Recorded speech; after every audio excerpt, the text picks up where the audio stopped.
Hello vetmates! In this activity, I will be dissecting a tilapia.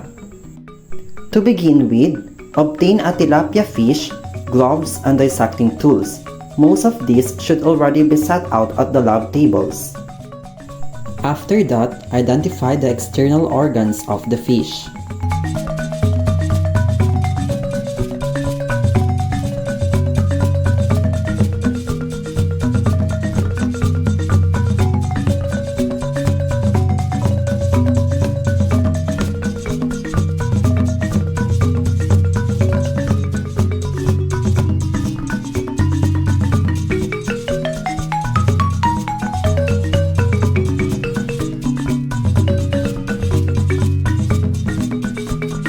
Look at the fish and orient yourself with the positioning of the fish.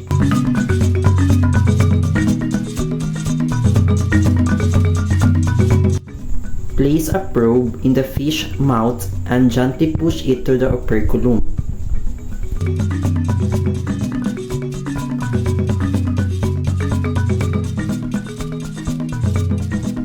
Remove the gill arches by cutting its dorsal and ventral attachment.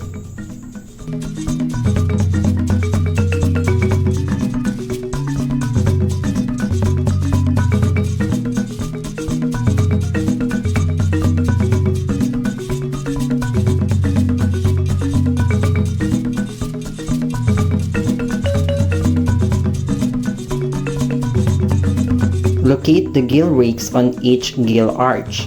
These projections separate the gill arches from each other and create spaces between each of the gill arches. Notice how the gill rakers project inside the fish mouth. Then, remove a fish scale. Using a reference guide, begin making an incision along the dorsal side of the fish no higher than the lateral line.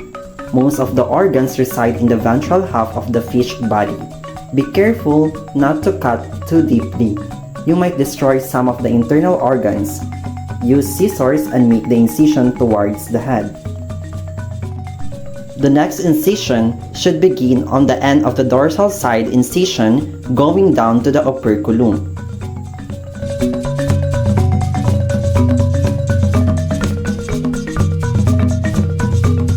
Then make a cut from the anal fin up to the dorsal side incision. Finish this process by making incision from the anal fin to the operculum.